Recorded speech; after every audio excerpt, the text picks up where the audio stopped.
Very good morning to all biological science DSC aspirants. ఈరోజు DSC prepare అయ్యేటటువంటి school assistant biological science aspirants అందరి కోసం intermediate first ఇయర్కి సంబంధించినటువంటి థర్డ్ చాప్టర్ అండి. థర్డ్ చాప్టర్ మనం ఇక్కడ డిస్కస్ చేస్తున్నాము. ఫస్ట్ 2 చాప్టర్స్ కూడా కంప్లీట్ అయిపోయాయి. ఈరోజు మనకి అకశేరుక వర్గాలు జంతు ప్రపంచ వైవిధ్యంలో మొదటి పార్ట్ 1 పార్ట్ 2 ఉన్నాయి.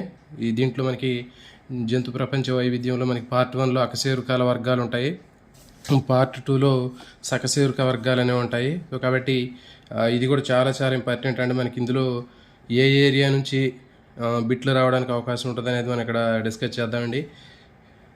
జనరల్గా ఇది మొత్తం కూడా ఇన్ఫర్మేటివ్గా ఉంటుంది కాబట్టి జనరల్ క్యారెక్టర్కి సంబంధించిన క్లాసిఫికేషన్కి సంబంధించింది ఉంటాయి. దీంట్లో ఎక్కడ బిట్ రావడానికి అవకాశం ఉంటుంది అనేది ఇక్కడ మీకు ఎక్స్ప్లెయిన్ చేయడం జరుగుతుందండి. దానికంటే ముందు మీరు ఈ ఛానల్ని మర్చిపోకుండా ఛానల్ని సబ్స్క్రైబ్ చేయకపోతే కొత్తగా వస్తుంది సబ్స్క్రైబ్ చేయండి. అదేవిధంగా వీడియోని లైక్ చేసే ప్రయత్నం చేయండి, మీ ఫ్రెండ్స్కి షేర్ చేయండి. ఎందుకంటే మీకు బయట దొరికేటటువంటి ఏ రకమైనటువంటి ఛానల్ మీరు చూసినా కానీ ఏ విధంగా మీకు ఒక సిస్టమేటిక్గా చెప్పేటటువంటి ఛానల్ లేదు. వాళ్ళందరూ కూడా ఖచ్చితంగా పెయిడ్ వర్షన్లో మీకు ఇవ్వటం జరుగుతుంది. కాబట్టి మీ అందరు కూడా 100% ఫ్రీ ఆఫ్ కాస్ట్ తోటి వీటిని మీకు ప్రొవైడ్ చేస్తున్నాము. మాకు టైము అవైలబుల్గా లేనప్పటికీ కూడా అడ్జస్ట్మెంట్ చేసి ఏదో టైంలో మీకు అందించే ప్రయత్నం అయితే చేయడం జరుగుతుందండి. ఒక 2 రోజుల తర్వాత నాకు ఎక్కువ ఫ్రీ టైం అవైలబుల్గా ఉండే అవకాశం ఉంటుంది. కాబట్టి ఎల్లుండి నుంచి ఎక్కువగా మీకు ఒక 2 డేస్ తర్వాత ఎక్కువ సండే నుంచి ఎక్కువగా మీకు లైవ్ సెషన్స్లో intermediate first year second year మొత్తం కూడా మీకు కంప్లీట్ చేసేటటువంటి ప్రాసెస్ అయితే జరుగుతుందండి. కాబట్టి ఇక లేట్ లేకుండా మనం ఈ టాపిక్లోకి వెళదాం. పోరిఫెరా అకశేరుకాల్లో మనకి పోరిఫెరా వర్గానికి సంబంధించినటువంటి డీటెయిల్ తీసుకుందామండి. పోరిఫెరా అంటే ఏంటంటే పోరస్ అంటే రంధ్రాలండి, ఫెరా అంటే కలిగి ఉంటాం అంటే రంధ్రాలు కలిగి ఉన్నటువంటి జంతువులు. ఏ జంతువులు శరీరంలో బయట చిన్న చిన్న రంధ్రాలు లాంటివి ఉంటాయో వాటిని పోరిఫెరా వర్గం అంటారండి. మరైతే ఈ చూడండి వీటికి జంతు స్వభావం ఉంటుందని రాబర్ట్ గ్రాంట్ చెప్పాడు. అంటే ఏంటి పోరిఫెరా అనే పదాన్ని ప్రతిపాదించింది కూడా రాబర్ట్ గ్రాంట్ పోరిఫెరా అనేటటువంటి పదాన్ని ప్రతిపాదించడం జరిగింది. చాలా చాలా ఇంపార్టెంట్ అండి. ఒక నిమిషం పెన్ను రాయట్లేదు, వేరే పెన్ తీసుకుంటాను.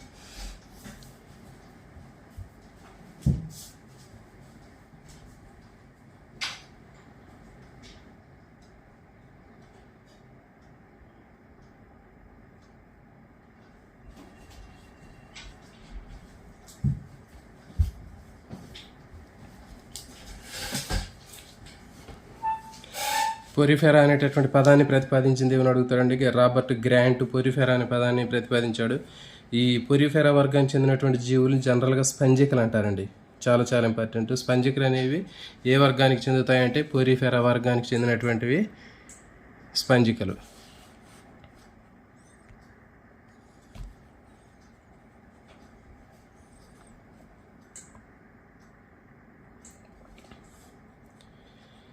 ఇవి సాధారణంగా సముద్రంలో ఉంటాయండి. 90% సముద్రంలోనే ఉంటాయి. తర్వాత కొన్ని మంచినీటిలో నివసిస్తూ ఉంటాయి. పొటామోలిపిడే, స్పాంజిలే కుటుంబాలు మాత్రం మంచినీటిలో నివసిస్తాయి. ఇది ఇంపార్టెంట్. మోస్ట్లీ ఎక్కువ కూడా మనకి సముద్రపు జీవులే, కానీ మంచినీటిలో నివసించేవి ఏ సముదాయానికి చెందినవి అంటే ఏ కుటుంబానికి అంటే స్పాంజిలిడే కుటుంబానికి చెందినటువంటి స్పంజికలు మంచినీటిలో నివసిస్తాయండి. అదేవిధంగా మనకి పొటామోలిపిడే ఈ కుటుంబానికి చెందినటువంటి స్పంజికలు కూడా మంచినీటిలో నివసిస్తాయి. ఈ జీవులు వలయ సౌష్టరహితమైనటువంటి ఉంటాయి. ఎక్కువగా వలయ సౌష్టంగానే ఉంటాయి, లేకపోతే సౌష్టరహితంగా ఉంటాయి. ఇవి స్థానబద్ధమైనటువంటి జీవులు. ఎక్కడ కూడా ఇవి కదలిక జరగకుండా మనం సముద్రాల్లో చూస్తూ ఉంటాం. డిస్కవరీ ఛానల్ చూసినప్పుడు చెట్టులాగా రంగురంగులు కనిపిస్తూ ఉంటాయి. ఇవన్నీ కూడా స్థానబద్ధ జీవితానికి కలిగి ఉంటాయి. కణస్థాయి వ్యవస్థీకరణ ప్రదర్శించేటటువంటి ప్రాథమికమైనటువంటి బహుకణ జీవులు. అంటే ప్రోటోజోవన్స్ ఏకణ జీవులు. మరి తర్వాత ఈ పోరిఫెరా జీవులు అనేవి బహుకణ జీవులే. అయితే బహుకణ జీవులు అయినప్పటికీ కూడా ఇవి కేవలం కణస్థాయికి చెందినటువంటి జీవులే. దీంట్లో చూడండి అనేక కణాలు ఉంటాయి, కానీ కణాలన్నీ కూడా కలిసిపోయి ఒక కణజాలం లాగా ఏర్పడదివి. సో బహుకణ జీవులు అయినప్పటికీ కూడా ఈ కణాలని విడివిడిగా ఉండి వదులుగా మరి ఉంటాయి. కణజాల వ్యవస్థ అనేటటువంటి కణజాల స్థాయి అనేది దీంట్లో తీసుకున్నట్లయితే కణస్థాయికి మాత్రమే ఉంటుంది. అంటే కణాలు కలిస్తేనే కదా కణజాలం ఏర్పడే. దీంట్లో కణజాలాలు ఏర్పడలే. బహుకణ జీవులు అయినప్పటికీ కూడా కణజాలాలు దీంట్లో ఏర్పడలేదు కాబట్టి కణస్థాయి జీవులని చెప్తారు. ఇంపార్టెంట్. కణస్థాయి వ్యవస్థీకరణ ప్రదర్శించే జీవులు ఏవి అంటే పోరిఫెరా. ఇవన్నీ కూడా బహుకణ జీవులు అని చెప్పాము. శరీర కుడ్యంలో వీటిలో 2 పొరలు ఉంటాయండి. చాలా చాలా ఇంపార్టెంట్. పోరిఫెరా వర్గపు జీవుల్లో ఉండేటటువంటి శరీరంలో ఉండేటటువంటి త్వచాలు ఎన్ని అంటే 2. వెలుపలి త్వచము, లోపలి త్వచము. వెలుపల పినాకోడర్మ్, దీన్ని బైస్ త్వచం అంటారు. లోపల క్వైనోడర్మ్. ఇది చాలా చాలా ఇంపార్టెంట్. లోపల క్వైనోడర్ము, వెలుపల పినాకోడర్ము. బహిస్తోచం, అంతస్తోచం అనేది మనకు తెలుసు. కానీ దీంట్లో ఉపయోగించేది ఏంటంటే వెలుపల పినాకోడర్ము, లోపల కోయానోడర్ము.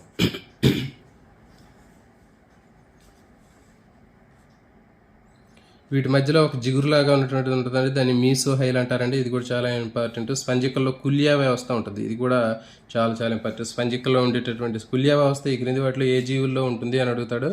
స్పంజికల్లో ఉంటుంది. వెలుపల పినాకోడర్మ్ ఉంటుంది, లోపల కోయినోడర్మ్ ఉంటుంది. ఈ రెండింటి మధ్యలో మీసోహైల్ అని ఉంటుంది. ఫర్ ఎగ్జాంపుల్ ఇట్లా మనం ఒక స్పంజిక తీసుకున్నాం అనుకోండి, ఇది లోపల కోయనోడర్మ్, వెలుపల పెనకోడర్మ్. ఈ రెండింటి మధ్యలో మీసోహైల్ అనేటటువంటి ఒక జెల్లీలాగా ఉన్నటువంటి పొర ఉంటుంది రెండింటి మధ్యలో. నెక్స్ట్, నీరు శరీరకుడి ద్వారా కుల్యా ముఖాల ద్వారా స్పంజికలో ప్రవహిస్తుంది. చెప్పాం కదా, చిన్న చిన్న ఆస్టియా అనేటటువంటి రంధ్రాలు ఉంటాయండి. ఆస్టియా చిన్న చిన్న రంధ్రాలని, స్పంజికల మీద ఉండే చిన్న చిన్న రంధ్రాలని ఆస్టియా లేదా కుల్యా ముఖాలు అంటారండి. ఆస్టియా అనే రంధ్రాల ద్వారా లోపలికి పోతూ ఉంటుంది. తర్వాత ఆస్కులం ద్వారా బయటకు వచ్చింది.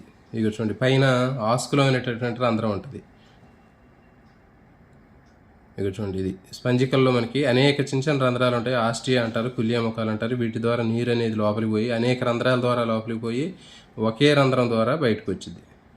సో ఇది గుర్తుపెట్టుకుంటే, అనేక నోర్లు ఒక పాయు అనేటటువంటి ఒక కాన్సెప్ట్ కూడా దీనికి చెప్తూ ఉంటారు, ఒక టెర్మినాలజీ. బహునోళ్ళు ఒక పాయు అనేటటువంటి రూపంలో మనకి ఇట్లా అంటే నీరు లోపలికి పోయి బయటకు వచ్చే ఛానల్స్ తీసుకుంటే అనేక నోర్లు రంధ్రాల ద్వారా ఆస్టియాల ద్వారా లోపలికి పోతుంది. ఒకే రంధ్రం ఉంటుందండి పైన, ఆస్క్యులం అంటారు దాన్ని. సో ఇది ఇంపార్టెంట్.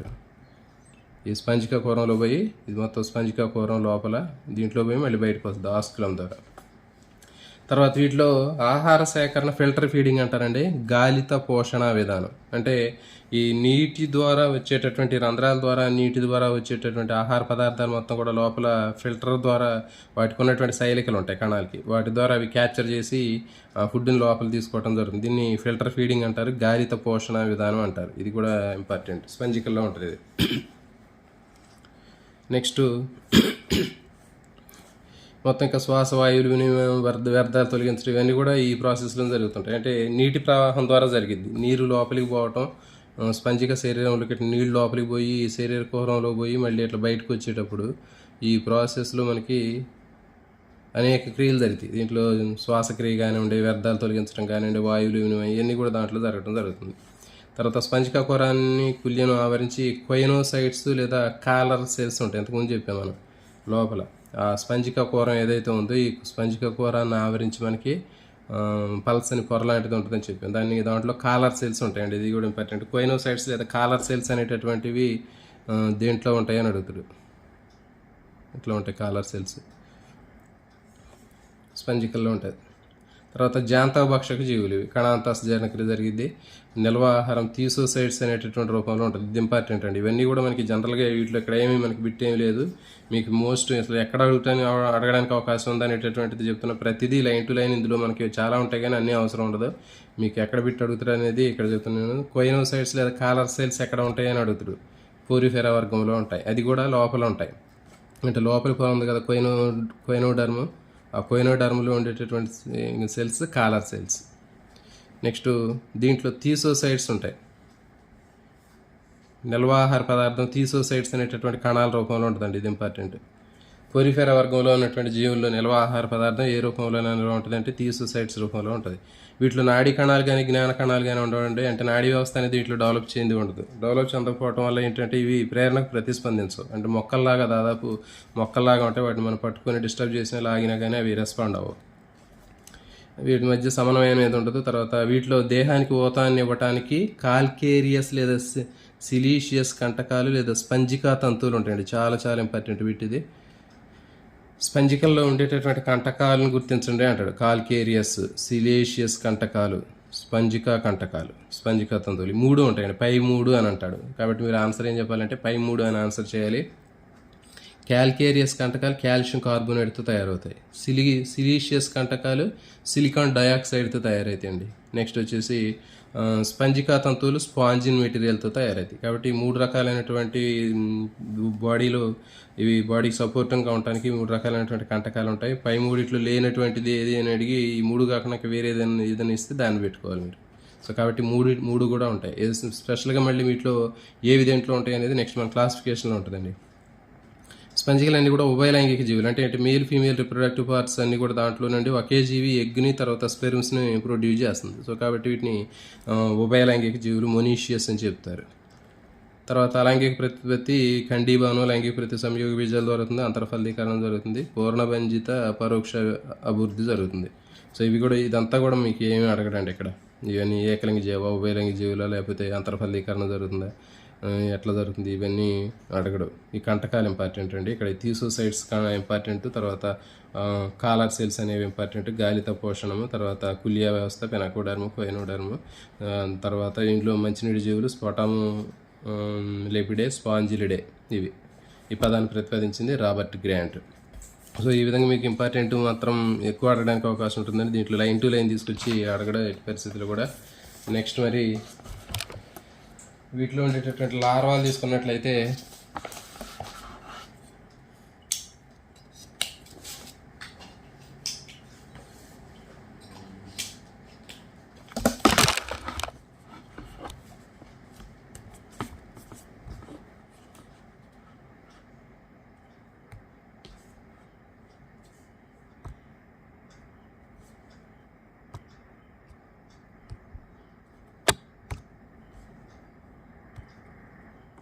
చూడండి, వీటిలో పారంకైముల, ట్రైకీమెల్ల, యాంఫీబ్లాస్ట్ల ఈ డెంబకాలు అనేవి ఏర్పడతాయండి. ఇవి చాలా చాలా ఇంపార్టెంట్. కాబట్టి ఇక్కడ మీకు ఏవైతే ఇంపార్టెంట్ చెబుతున్నా ఖచ్చితంగా వాటిలోంచి మీరు ఎక్కువ రావడానికి అవకాశం ఉంటుంది. కాబట్టి ఎక్కువ బాగా గుర్తుపెట్టుకోవడానికి ప్రయత్నం చేయండి. పారంకైముల, ట్రైకీమెల్ల, యాంఫీబ్లాస్ట్ల. సో ఈ 3 రకాలైనటువంటి డెంబకాలు మనకి పోరిఫెరా వర్గంలో ఉంటాయండి. పోరిఫెరా వర్గంలో లేనటువంటి డెంబకాన్ని గుర్తించడం అంటాడు. సిస్టిస్ లేకపోతే మేరాసీడియం ఇట్లా వేరే డెంబకాలు కూడా ఇస్తాడు మనకి. ఇక తర్వాత ప్రతి చాప్టర్లో కూడా ఒక్కొక్క వర్గానికి సంబంధించినటువంటి డెంబకాలు ఉంటాయి, లార్వల్ స్టేజెస్. సో కాబట్టి గుర్తుపెట్టుకోండి, యాంఫీబ్లాస్ట్ల, పారంకైముల, ట్రైకీమెల్ల ఈ 3 కూడా మనకి పోరిఫెరా వర్గానికి సంబంధించినటువంటి డెంబకాలు. డెంబకాల్లోనే ఎక్కువ ప్రౌఢజీవుల కంటే ఎక్కువ డెవలప్మెంట్ క్యారెక్టర్స్ కనిపిస్తూ ఉంటాయండి. అంటే వాటికంటే డిఫరెంట్గా ఉంటాయి ఇవన్నీ కూడా. స్పంజికల్లో పునరుత్పత్తి ఉంటుంది. అంటే ఒక స్పంజికను మనం బ్రేక్ చేసినప్పుడు వాటి నుంచి మళ్ళీ కొత్త స్పంజికలు అనేవి తయారవుతాయి. మరి తర్వాత పరిణామక్రమంలో స్పంజికలు అనేవి ఒక అందశాఖగా పరిగణిస్తారు. అంటే ఏంటి, వీటి నుంచి తర్వాత ఏమీ డెవలప్ అవ్వలేదు. వీటి నుంచి కూడా ఇవి అట్లాగే మిగిలిపోయినాయి. కణస్థాయికి సంబంధించినటువంటి జీవులు కానీ మిగిలిపోయాయి.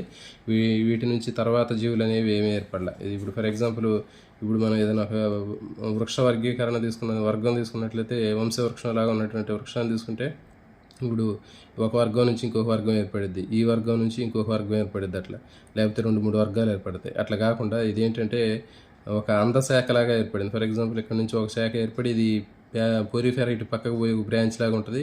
తర్వాత మొత్తం డెవలప్ జరిగినా కానీ ఇది మాత్రం ఇటు పక్కకు సపరేట్గా ఉంటుంది.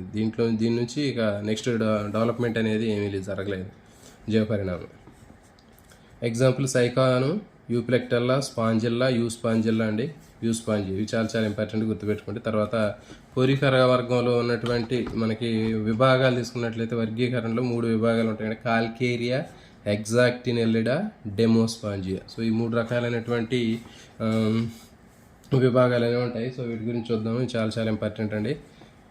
చూడండి, కాల్కేరియా అంటే చెప్పాం మనం, కాల్షియం కార్బోనేట్తో తయారైనటువంటి కంటకాలు ఉన్నటువంటి వాటిని మొత్తం కూడా కాల్కేరియాలో ఉంటాయి. ఇవన్నీ కూడా సముద్రంలో నివసిస్తాయి. ఏకాంత సహనివేశ జీవులు. కాల్కేరియాస్ కంటకాలు ఉంటాయి, కాల్షియం కార్బోనేట్తో తయారవుతాయి. ఎగ్జాంపుల్ సైకాను, ల్యూకోసోలీనియా, గ్రాన్షియా. సో ఇవి ఇంపార్టెంట్. అయితే దీంట్లో మీరు ఇక్కడ గుర్తుపెట్టుకోవాల్సింది ఏంటంటే సముద్రంలో నివసించే జీవులు ఇంపార్టెంట్. ఇవి ఎన్ని సముద్రంలో నివసిస్తాయి. తర్వాత చెప్పాం మోస్ట్లీ ఎక్కువ సముద్రంలో నివసిస్తాయని చెప్పాం. మంచినీటిలో ఉండేవి సపరేట్గా ఉంటాయి. అవి అవి వేరే తర్వాత వచ్చింది. ఇప్పుడు మరి ఏకాంత జీవుల సహనివేశ జీవుల దేహం సరళంగా ఉంటుందా ఇవన్నీ అడగడు. ఇది ఇంపార్టెంట్ అండి. క్యాల్కేరియస్ కంటకాలు చెప్పాం కదా, వీటిలో క్యాల్కేరియస్ కంటకాలు ఉండటం వల్ల వీటిని క్యాల్కేరియా అనేటటువంటి ఈ గ్రూపులో ఉంచడం జరిగింది. కాల్షియం కార్బోనేట్తో తయారైతాయి. ఇంపార్టెంట్ ఇది.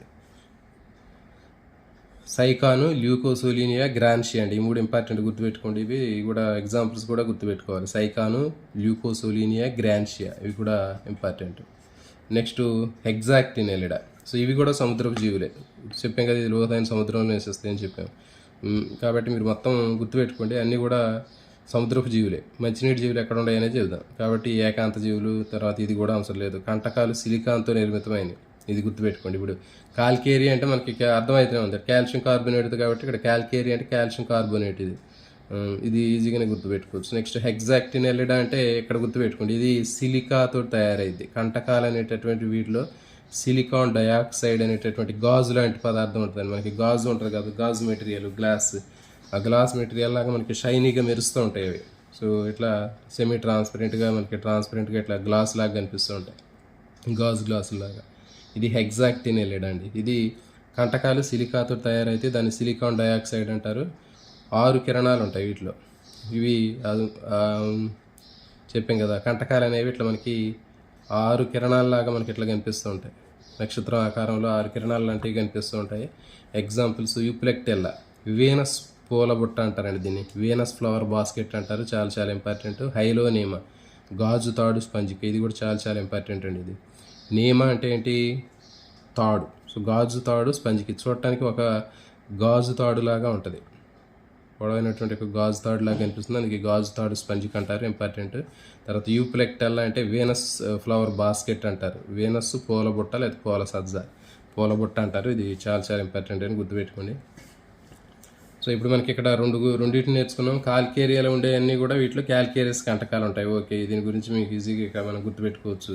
దాని తర్వాత సముద్రాల్లో నివసిస్తాయి. ఇక్కడ తర్వాత ఇందులో మీరు గుర్తుపెట్టుకునేసిందంటే సైకాను, ల్యూకోసోలీనియా, గ్రాన్షియా, ఈ మూడు దీనికి సంబంధించి గుర్తుపెట్టుకోండి. నెక్స్ట్ హెగ్జాక్టినెలిడా అంటే ఇవి కూడా సముద్రంలో నివసిస్తాయి.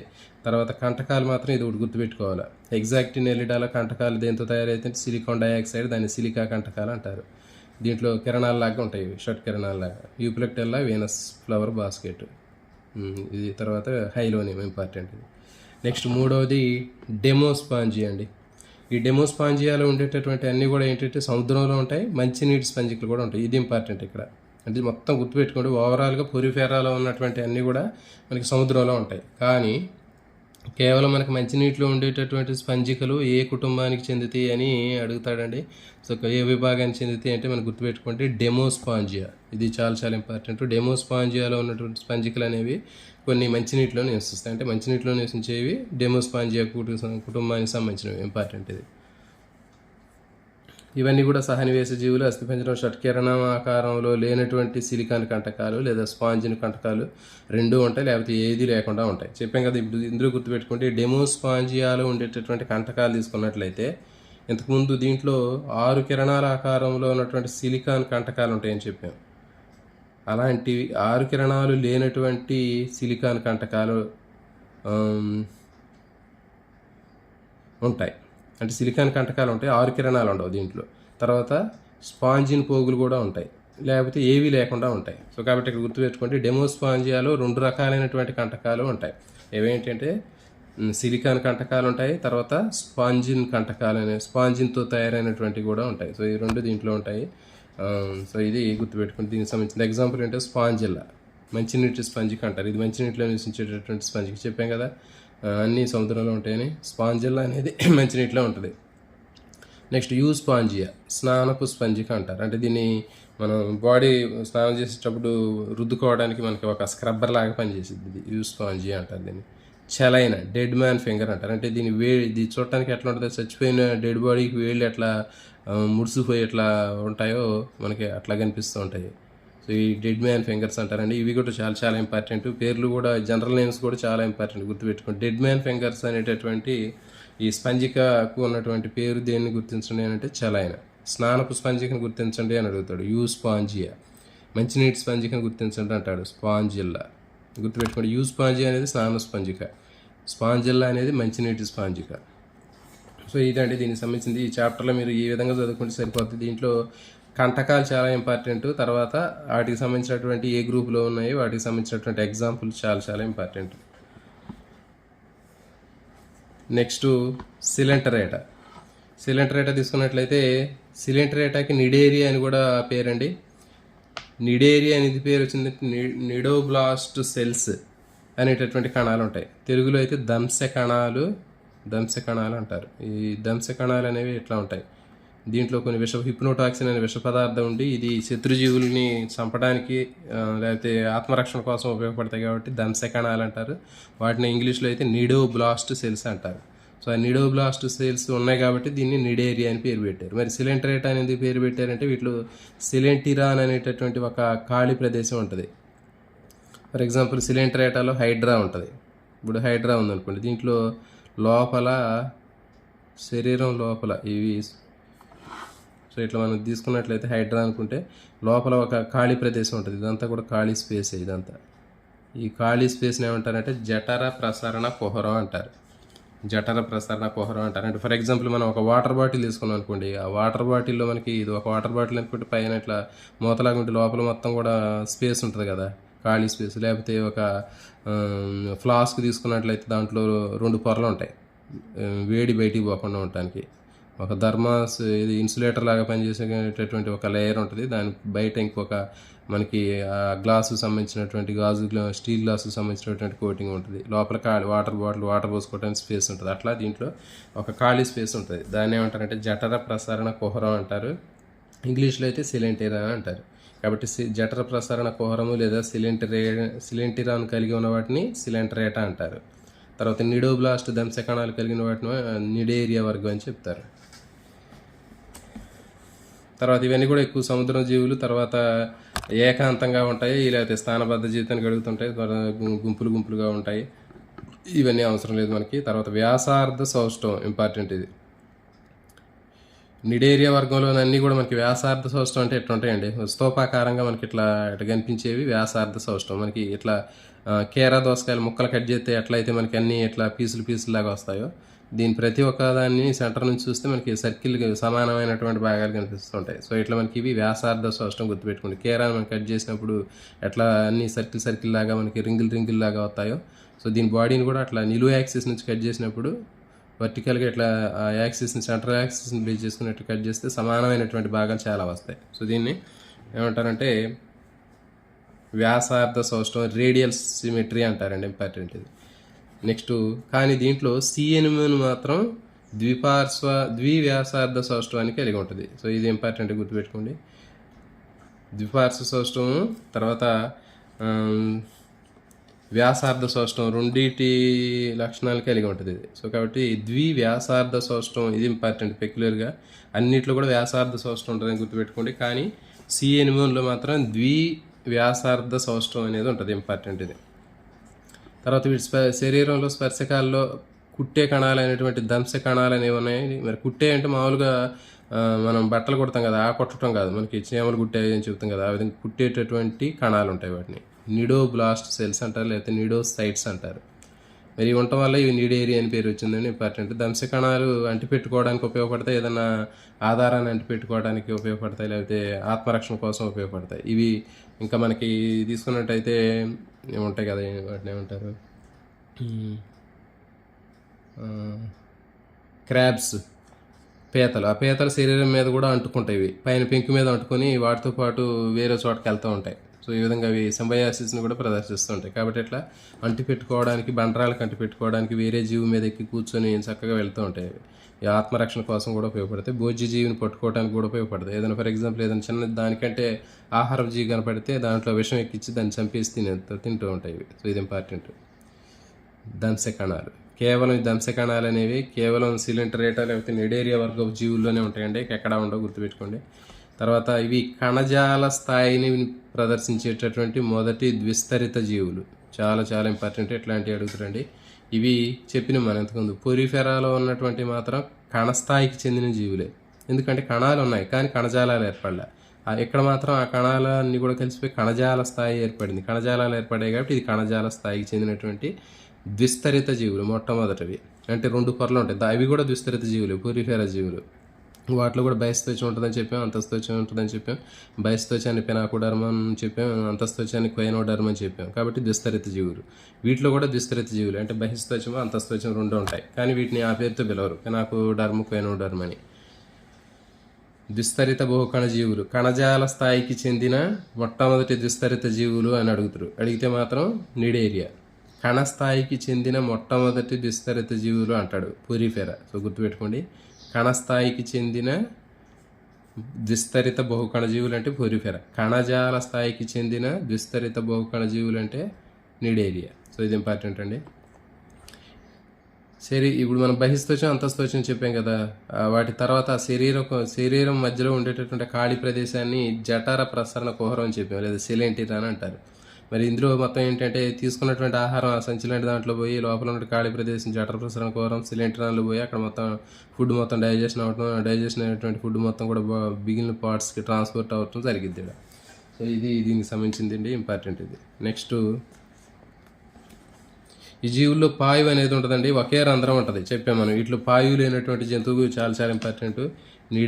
నిడేరియాలో ఫర్ ఎగ్జాంపుల్ ఒక హైడ్రా తీసుకున్నాం అనుకోండి. హైడ్రా తీసుకుంటే ఇట్లా మనకి ఇట్లా ఉంటుంది హైడ్రా, మనందరికీ తెలుసు. ఈ హైడ్రాలో ఇది నోరు ఉంటుంది మధ్యలో, ఈ స్పర్శకాల మధ్యలో నోరు ఉంటుంది. నోటి ద్వారా ఆహారం లోపలికి పోయి ఈ జఠర ప్రసరణ కుహరం ఖాళీగా ఉన్నటువంటిది ఏదైతే ఉందో జఠర ప్రసరణ కుహరం జీర్ణం అయిన తర్వాత జీర్ణకాని పదార్థం మళ్ళీ నోటి నుంచి బయటకు వచ్చింది. సో ఒకే రంధ్రం నోరుగా పాయువుగా పనిచేసిద్దండి. దీనికి చాలా చాలా ఇంపార్టెంట్. దీంట్లో పోరిఫెరా వర్గం నిడేరియాలో ఉన్నటువంటి వాటిలో ఒకే రంధ్రం అనేది నోరుగా పనిచేసిద్ది, అదే పాయువుగా పనిచేస్తుంది. పాయువు ఉండదు, గుర్తుపెట్టుకోండి. కణాంతస్థ జీర్ణక్రియ జరిగిద్ది. వీటిలో అంతస్తోచంలో పోషక కండ్ర కణాలు అనేటటువంటి దాంట్లో జరిగిద్ది. కణబాహ్య జీర్ణక్రియ జరిగిద్ది. జఠర ప్రసరణ కుహరం ఇది ఇంపార్టెంట్ కాదు, ఇవి మాత్రం ఇంపార్టెంట్. ఇవి కణజాల స్థాయికి చెందినటువంటి మొట్టమొదటి ద్విస్తరిత బహుకణ జీవులు. సిలెంటిరాన్ లేదా జఠర ప్రసరణ కుహరం అనేటటువంటిది ఉంటుంది.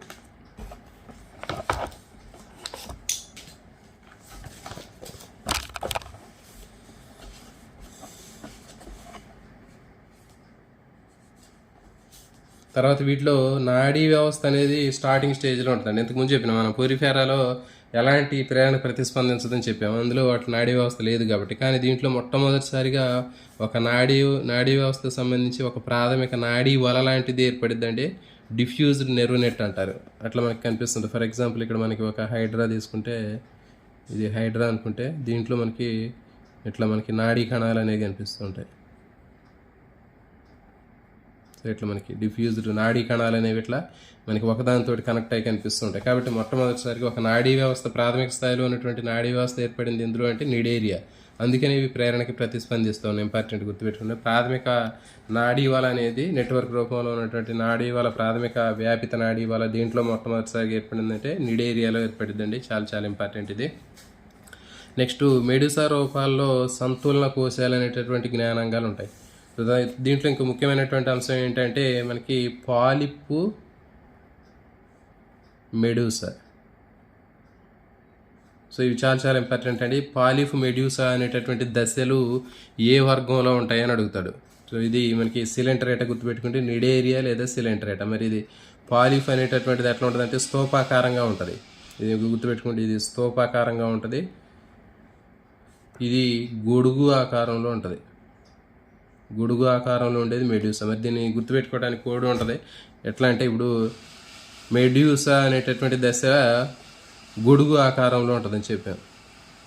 ఈ గొడుగు ఆకారం మనం ఎట్లా ఇప్పుడు మామూలుగా దీంట్లో చూడండి, మెడూసా అనేటటువంటి పదంలో మనం కొంచెం క్లియర్గా చూస్తే, దాన్ని విడదీసి చూస్తే ముడిసా అనేటటువంటి పదంగా వస్తుంది. అంటే ఏంటి, మన గొడుగుని ఏం చేస్తాం, ముడుస్తాం. అంటే ఓపెన్ చేయటం, క్లోజ్ చేస్తాం కదా. క్లోజ్ చేయటాన్ని ఏమంటారంటే ముడవటం అంటారు, ముడుచుకోవటం అంటారు కదా. గొడుగు ఏమవుతుంది, మనం ఉపయోగించినప్పుడు ముడుస్తాం కదా దాన్ని. సో కాబట్టి మెడ్యూసా అంటే ముడిసా అని గుర్తుపెట్టుకోండి. అంటే ఏంటి, గొడుగును ముడిసాను అని గుర్తుపెట్టుకోండి. కాబట్టి గొడుగు ఆకారంలో ఉండేది మెడ్యూసా. నెక్స్ట్ పాలిప్, ఇది స్తూపాకారంగా ఉంటుంది. ఇంతకుముందు చూడండి, మరి పాలు కొలవడానికి ఒక స్తూపాకారపు పాత్రలను ఉపయోగించేవాళ్ళు ఇంతకుముందు. సో కాబట్టి అట్లా గుర్తుపెట్టుకోండి. పాలిప్ అనేది స్తూపాకారంగా ఉంటుంది. అంటే పాలు కొలవడానికి లీటర్ పాత్రలు కానీ, అర లీటర్ పాత్ర కానీ ఇట్లాంటివి ఉండేవి ఇట్లా స్తూపాకారంలో ఉండి. కాబట్టి ఇది పాలిప్ స్తూపాకారంలో ఉంటుంది. మెడూసా అనేది గొడుగు ఆకారంలో ఉంటుంది. చాలా చాలా ఇంపార్టెంట్. తర్వాత ఈ మెడూసా అనేటటువంటివి ఏంటి అంటే ఫ్రీ నీళ్ళలో ఇట్లా గొడుగులాగా ఉండి నీళ్ళలో ఈదుతూ ఉంటాయండి.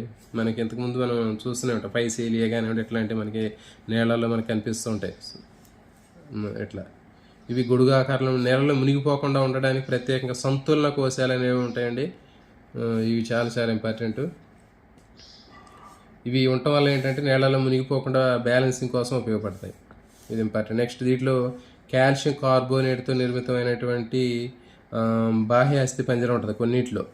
వీటినే ప్రవాళాలు అంటారు. ఇది చాలా చాలా ఇంపార్టెంట్ అండి. ప్రవాళాలు అనేటటువంటి మన సముద్రాల్లో పెద్ద పెద్ద ప్రవాళ బిత్తికలు అనేటటువంటి పెద్ద పెద్ద రాళ్ళ లాంటివి కనిపిస్తూ ఉంటాయి, బండరాళ్ళలాగా. అది కాల్షియం కార్బోనేట్. అవి ఆ జంతువులు విడుదల చేసినటువంటి బాహ్య అస్థి పంజరం. ఇది గుర్తుపెట్టుకోండి. ప్రవాళాలు అనేటటువంటివి మనకి సిలెంట్రేటా వర్గంలో ఉన్నటువంటి జీవుల్లో కనిపిస్తుంటాయి.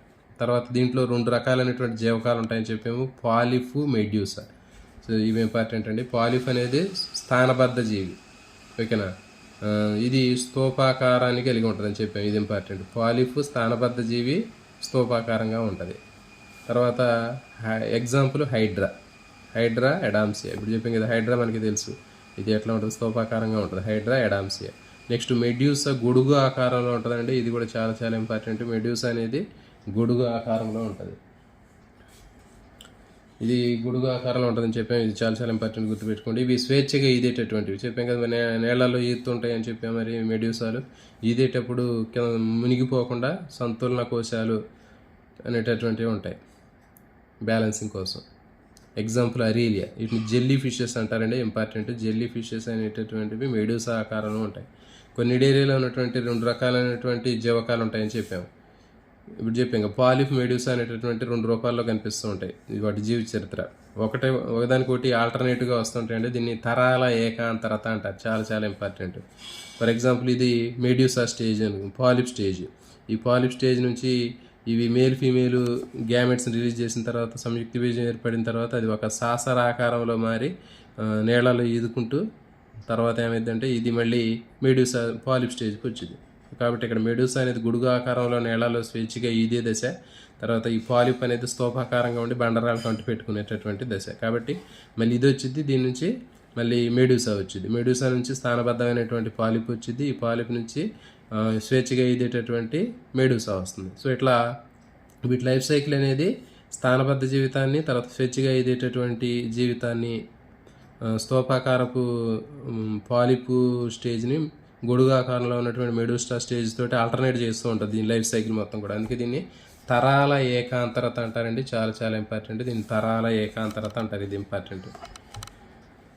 పాలిప్ రూపం అలైంగిక పద్ధతిలో మెడూసాని ఏర్పరిచింది. మెడూసాలు లైంగిక పద్ధతిలో పాలిఫ్ని ఏర్పరుస్తాయి. చూడండి ఇక్కడ మనకి పాలిఫ్ రూపంలో పాలిఫ్ రూపం అలైంగిక పద్ధతిలో మెడూసాని ఏర్పరిచింది. ఇక వీటి నుంచి అలైంగిక ప్రత్యుత్పత్తి పద్ధతిలో మెడూసా అనేది ఏర్పడింది. మెడూసా నుంచి మళ్ళీ లైంగిక ప్రత్యుత్పత్తి పద్ధతిలో పాలిపులు అనేవి ఏర్పడతాయి. సో కాబట్టి ఎగ్జాంపుల్ ఉబీలియా. అలైంగిక ప్రత్యుత్పత్తి అనేది మనకి మొగ్గ తొడగటం ద్వారా జరిగింది. మనకి తెలిసిన హైడ్రాలో మనకి మొగ్గ తొడగటం జరిగింది కదా. తర్వాత లైంగిక ప్రత్యుత్పత్తి సంయోగ బీజాల కలయిక, దాన్ని సింగమి అంటారు, ఇది కూడా ఇంపార్టెంట్. తర్వాత అభివృద్ధి పరోక్షంగా జరుగుతుంది, అంటే డైరెక్ట్గా అభివృద్ధి అనేది ఉండదు. మధ్యలో లార్వా స్టేజ్ ఉంటే పరోక్షం అంటారండి. లార్వా స్టేజ్ లేకుండా డైరెక్ట్గా అభివృద్ధి జరిగితే ప్రత్యక్ష అభివృద్ధి జరుగుతుంది అంటారు. కానీ దీంట్లో లార్వా స్టేజ్ ఉంది కాబట్టి దీన్ని ఏమంటారంటే మనం పరోక్ష అభివృద్ధి అని చెప్తున్నాం. మరి ఈ పరోక్ష అభివృద్ధిలో దీంట్లో ఉండే లార్వా స్టేజ్ ఏదంటే శైలికామేత ప్లానులా డెంబకం, చాలా చాలా ఇంపార్టెంట్, ఇది గుర్తుపెట్టుకోవాలి. ఈ డెంబకాలు అనేవి చాలా చాలా ఇంపార్టెంట్. మనకి పోరిఫెరా చెప్పినప్పుడు యాంపీబ్లాస్ట్లో ప్యారంకైమ్లా అనేటటువంటి డెంబకాలు చెప్పాము మనం. తర్వాత ట్రైకినెల్లా అనేటటువంటి డెంబకాలు చెప్పాము. సో ఇవి దీంట్లో ఉండేది మాత్రం కూడా మనకి ఇది నిడేరియా వర్గం లేదా సిలెంట్రేటాలో ఉండేటటువంటి స్వేచ్ఛ ఇదే డెంబకాన్ని గుర్తించండి అంటాడు, ప్లానులా, ఇంపార్టెంట్. సో ఇది గుర్తుపెట్టుకుంటే ఎగ్జాంపుల్ పైసీలియా, ఎడామ్సియా, పెన్నాట్యూలా, గార్గోనియా, మియాండ్రీనా, రైజోస్టోమా. సో ఇది ఇంపార్టెంట్ అండి. ఇవి పేర్లు కూడా గుర్తుపెట్టుకునే ప్రయత్నం చేయండి. సో అర్థమైంది కదా. ఇక్కడ మీకు ఏరియాలో దీంట్లో ప్రాథమిక వ్యాపిత నాడీ వాళ్ళు ఉంటుంది, ఇంపార్టెంట్. సంతులన కోశాలు ఉంటాయి. తర్వాత ఇవి కాల్షియం కార్బోనేట్ తయారైనటువంటి బాహ్య అస్థి పంజరాలు ఉంటాయి, వాటిని ప్రవాళాలు అంటారు, ఇది ఇంపార్టెంట్.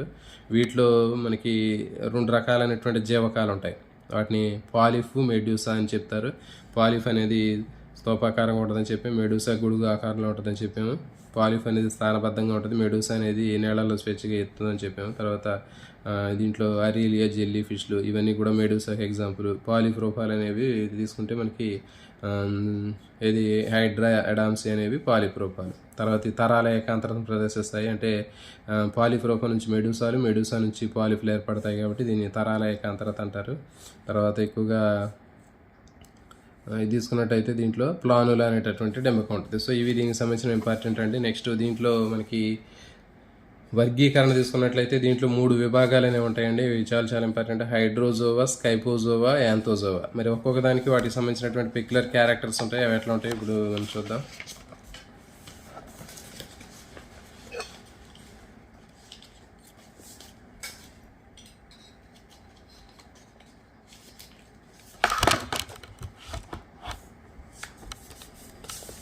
ఇవి చూడండి, హైడ్రోజోవాకి చెందినటువంటి జీవులన్నీ కూడా మనకి